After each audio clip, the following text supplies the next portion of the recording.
आमदार सुरेश धस यांच्या आरोपानंतर प्राजक्त माळी यांची पत्रकार परिषद.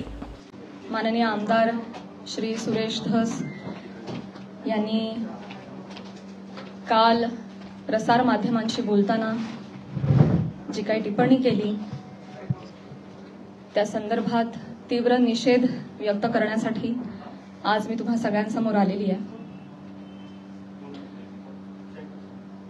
काल नाही तर गेले 1.5 महिन्यापासून हा सगळा प्रकार चालू आहे आणि गेले 1.5 महिने अत्यंत शांततेनं मी या सगळ्याला सामोरी जाते. सगळ्या ट्रोलिंगला, सगळ्या निगेटिव्ह कमेंट्सना. आणि ही माझी शांतता, माझी मूकसंमती नाहीये. मी माझ्यासारख्या अनेक महिला, कलाकार या सगळ्यांचीही हतबलता आहे. हे शांत राहणं तुम्हा सगळ्यांमुळे कुठे ना कुठेतरी आमच्यावर बेतलेलं आहे. एक व्यक्ती आपल्या कुठल्या तरी रागाच्या भरात, उद्वेगाच्या भरात काहीतरी बरळून जाते. त्यानंतर त्या 2 वाक्यांचा मीडिया 1000 व्हिडिओ करतो, तेवढेच शब्द पकडतो, त्याच्यावर 1000 व्हिडिओज बनतात युट्यूब चॅनल्सवर. मग एका सेलिब्रिटीला त्याच्यावर वक्तव्य करणं भाग पाडलं जातं. मग ती बोलते, मग परत पहिल्या व्यक्तीला वाटतं आता आपण बोललंच पाहिजे, मग ती परत व्यक्ती बोलते, मग आता परत बोलणं क्रमप्राप्त होतं कारण आता नाही बोलली का, गप्प बसली का, मागे हटली, मग ही परत व्यक्ती बोलते. ही चिखलफेक चालू राहते, महिलांची अब्रू निघत राहते आणि सगळ्यांचं मनोरंजन होतं. हे होऊ नये, सगळ्या समाज माध्यमांसमोर ही चिखलफेक होऊ नये म्हणून मी यात पडले नाही. मी शांत बसणं हा पर्याय स्वीकारला. या गटारात मी दगड टाकणं योग्य समजलं नाही. ऑल्सो मला असं वाटलं की हा विषय इतका खोटा आहे, ही गोष्ट इतकी धादांत खोटी आहे, त्याला काही बेस नाही. एका सांस्कृतिक कार्यक्रमामध्ये सत्कार स्वीकारताना काढला गेलेला एक फोटो, ती आमची एकमेव भेट, धन्यवाद, हा एकमेव संभाषण, एक शब्द, याच्यावरून एवढी आवई उठावी, त्याला मी का प्रतिउत्तर देऊ? जेव्हा त्या गोष्टीवर मी भाष्य करते, 10 लोकांपर्यंतची गोष्टी 1000 लोकांपर्यंत पोहोचतात. ती जर गोष्ट खोटीच असेल तर ती किती काळ टिकणार? त्या गोष्टीला आपण किती महत्व द्यायचं? म्हणून मी त्या गोष्टीकडे दुर्लक्ष केलं. शांत बसणं मी योग्य समजलं आणि याला भरपूर साथ होती ती मी ज्या व्यक्तींबरोबर काम करते, ज्या संचाबरोबर काम करते, माझं कुटुंब, माझा मित्रपरिवार, सगळे आप्तेष्ट, महाराष्ट्रातली जनता, प्रेक्षक ज्यांचं प्रेम आहे माझ्यावर. कोणीही माझ्यावर एका शब्दानेही कधी शंकेच्या दृष्टिकोनातून पाहिलं नाही, कधीही मला विचारलं देखील नाही. प्रत्येक जण भेटला त्यावेळी हे म्हणाला, प्राजक्ता योग्य करतेस, शांत राहा, धीरानं सामोरी जा. या अशा आवया उठतात आणि निघून जातात, सरपास होतात, तू शांत राहा, धीरानं सामोरी जा.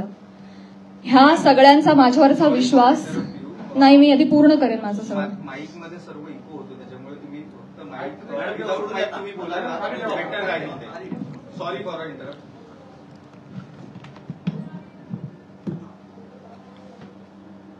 तर ह्या सगळ्या ज्या आवया असतात, जशा निघतात तशाच निघून जातात. असं सगळं असल्यामुळे आणि या सगळ्यांचा पाठिंबा आणि माझ्यावरचा विश्वास इतका दांडगा होता, ही माझ्यासाठी अत्यंत जमेची बाजू होती. त्यामुळे मला माझ्या चारित्र्यावरचं एक्सप्लेनेशन द्यायला समोर यावं अशी गरजच वाटली नाही. आज ही वेळ येतेय, ही अत्यंत नामुष्की आहे आणि ती वेळ आली आहे कारण एक लोकप्रतिनिधी याच्यावर टिप्पणी करतात. एखादी रूमर आहे, रूमरचंही खरं त्याला स्थान नाहीये, पण एखादी असंच उठलेलं वावटळाविषयी जेव्हा लोकप्रतिनिधी, जे लोक ज्यांना आपण जनतेनं निवडून दिलंय, आपले प्रश्न विधिमंडळात जाऊन त्यांनी आपले प्रश्न मांडावेत, आपल्यासाठी न्याय मागावा, आपल्या हक्कांचं रक्षण करावं, आपलं रक्षण करावं, अशी ज्यांच्याकडून आपली अपेक्षा आहे, अशी मंडळी जेव्हा आपल्यावर चिखलफेक करतात तेव्हा ही गोष्ट गांभीर्यानं घेण्याची वाटली मला. आणि म्हणूनच आज मी तुम्हा सगळ्यांसमोर आले. काल जर हे असं बोलले नसते तर मी तशी शांत बसले होते.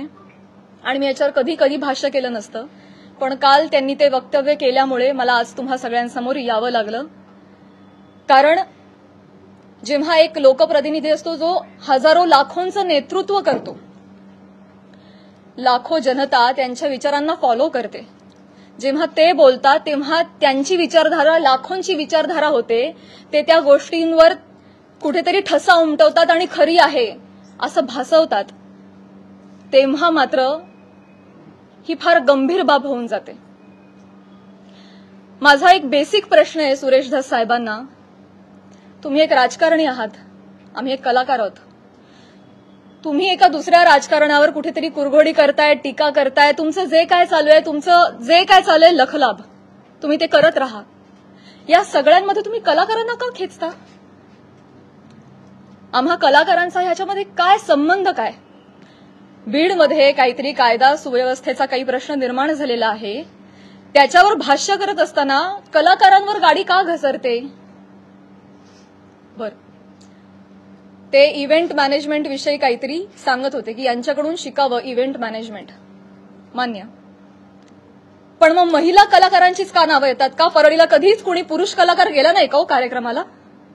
त्यांची नावं का नाही येत? इव्हेंटमॅनचं तुम्हाला जर एक उदाहरण द्यायचं आहे तर पुरुष कलाकारांची नावं घ्या ना. महिलांची नावं घेऊन अतिशय कष्टानं ज्या महिला अतिशय छोट्या फॅमिलीमधून येऊन संघर्षमय आयुष्य जगत मोठ्या होतात आणि आपलं एक नाव कमवतात, त्यांची प्रतिमा ते असं बोलून डागाळतात. हे कितपत योग्य आहे? तुम्हाला उदाहरण द्यायचे, तुम्ही पुरुष कलाकारांची नावं द्या. पण त्यांनी तसं केलं नाही. त्यांनी त्यांच्या वैयक्तिक स्वार्थासाठी फिल्म इंडस्ट्रीमध्ये काम करणाऱ्या महिलांची नावं घेतली, त्याचा वापर केला, गैरवापर केला. त्यांनी स्वतःचा टीआरपी वाढवण्यासाठी महिलांची नावं घेतली, अतिशय कुत्सितपणे टिप्पणी केली, अतिशय कुत्सितपणे. एक कलाकार म्हणून वेगवेगळ्या शहरांमध्ये जाणं,